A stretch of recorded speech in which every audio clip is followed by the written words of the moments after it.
couple, c'est l'endroit qui potentiellement peut réveiller le plus de trucs inconfortables. Si tu souffres, chouette, c'est plein de clés de guérison pour toi. La liberté vient avec l'amour, et l'amour avec la liberté. On se sent aimé si on est libre. Quelles sont à vos yeux les principales erreurs qu'on fait dans un couple qui créent des conflits ? Quelques-unes, hein. La première, c'est de croire que l'autre est responsable de ce qu'on ressent. Qu'est-ce que vous avez envie de dire à quelqu'un qui a envie de s'engager et en même temps a aussi peur de souffrir peut-être à nouveau en fait ? Le meilleur conseil que je donnerais à quelqu'un qui a peur, je lui dirais...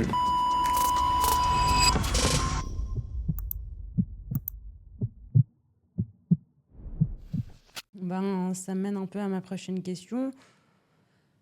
Dans une relation, c'est aimer accepter l'autre, en fait, comment il est, mais jusqu'à quel point, jusqu'où. Et je crois que des fois, c'est un peu... Je crois qu'il y a beaucoup de gens qui ont de la difficulté entre certaines choses de l'autre et en fait nos propres limites, où ça empiète l'un sur l'autre. Et que des fois, on ne sait pas comment faire en fait. Jusqu'où est-ce qu'on accepte l'autre et jusqu'où on fait un compromis. Ouais, pour moi, ça amène la question de l'amour inconditionnel, comme quoi notre amour est censé être inconditionnel. Moi, ma chérie, je l'aime profondément, mais mon amour pour elle, il n'est pas inconditionnel. C'est-à-dire que si demain, elle me trompe, c'est fini. Mm-hmm. Donc, il y a des conditions à mon amour. Si demain, j'en sais rien, ce qu'elle pourrait faire d'autre, elle fait des choses qui sont que moi, avec lesquelles je suis pas OK, c'est pareil, ça pourrait se terminer. Donc, il y a cette idée de non, mais en fait, si on est en couple, il faut que notre amour soit inconditionnel. Et ça, c'est une porte ouverte. Non, pour être quelqu'un de gentil, de bien, d'ouvert intellectuellement et tout ça, je suis censé tout accepter de l'autre. Sinon, moi, je suis vraiment quelqu'un qui ne suis pas dans l'amour inconditionnel. Non, en fait, il n'y a pas un seul couple qui n'est pas dans de l'amour conditionnel. Il y a des conditions à mon amour, il y a des conditions à l'amour de l'autre, et c'est OK.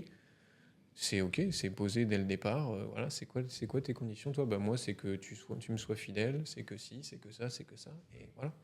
Ça ne m'empêche pas de pouvoir m'ouvrir à la différence de l'autre, à ce que des fois on ait des points de vue différents, à ce que des fois on ait des conflits, à ce que machin.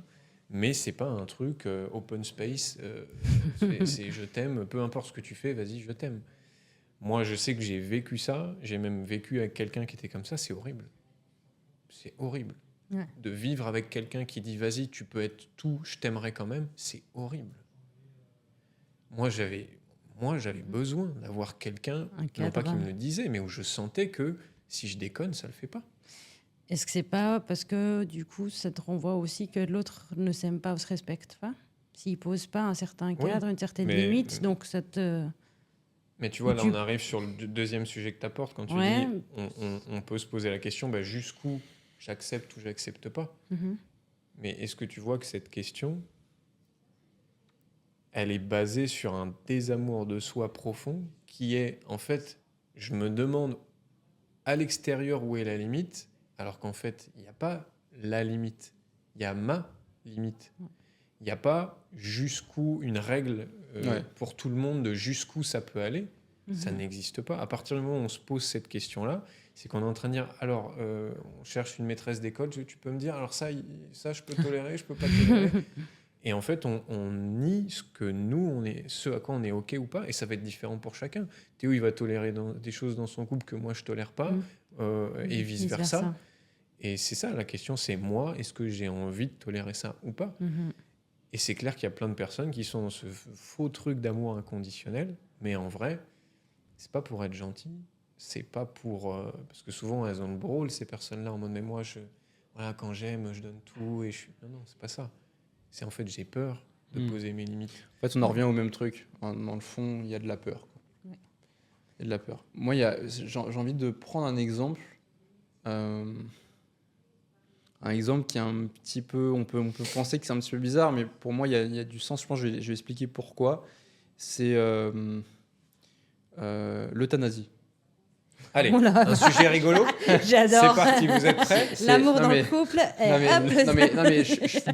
fais une petite parenthèse. Je suis pas responsable de tout ce qui va être dit dans les prochaines minutes. C'est ça, non mais ça vient de me venir comme ça, parce qu'en fait, C'est une question qui fait assez polémique. Est-ce qu'il y a des pays qui l'autorisent, des pays qui l'autorisent pas? Je vais pas rouvrir un débat profond là-dessus parce que c'est pas le sujet. Mais en fait, la petite parenthèse que je veux faire, c'est que pour moi, la limite, elle est propre à chacun. Je pense que c'est à chacun de discerner ce qui est juste ou pas, en fonction de à quel point je m'aime, etc. Tu vois. Et il y en a qui peuvent potentiellement, genre, et qui veulent encaisser la souffrance. Il y en a qui peuvent, et il y en a qui, pour qui c'est pas possible, quoi. Il y en a pour qui c'est trop souffrant, tu vois. Donc, je t'aime, et moi j'aime bien les personnes qui se disent, bah, je t'aime, dans la limite de mon possible aussi. Tu vois, c'est-à-dire que si tu me fais énormément de mal, Oh, tiens. si tu me fais énormément de mal, énormément de souffrance,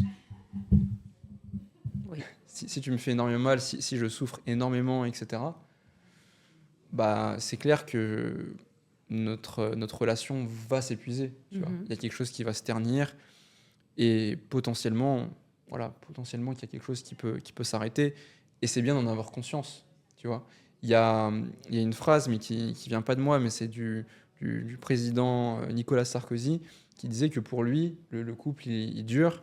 Et son couple, il est durable et il va être durable parce qu'il le voit comme quelque chose de fragile. Et ce qui est fragile, c'est précieux et on veut en prendre soin. Ouais. Et j'aime bien cette notion. Ouais. Voilà.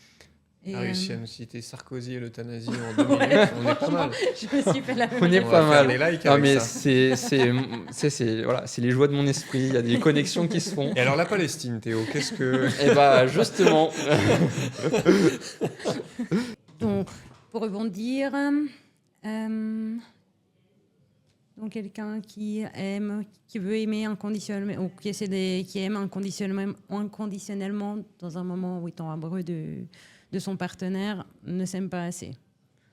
Ou bien, mais son amour propre aime plus l'autre que soi-même au final. Alors là, il faut que tu me reformules la question. Ouais, pardon.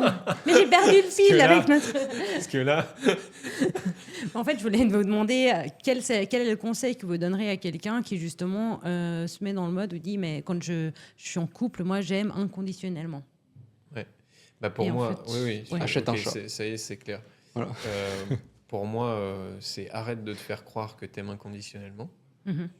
et de te mettre dans la posture de la gentille ou du gentil qui a un cœur tellement grand, tellement ouvert que ouais, mais moi, tu vois, je sais pas faire autrement. Moi, quand j'aime à 100%. C'est faux.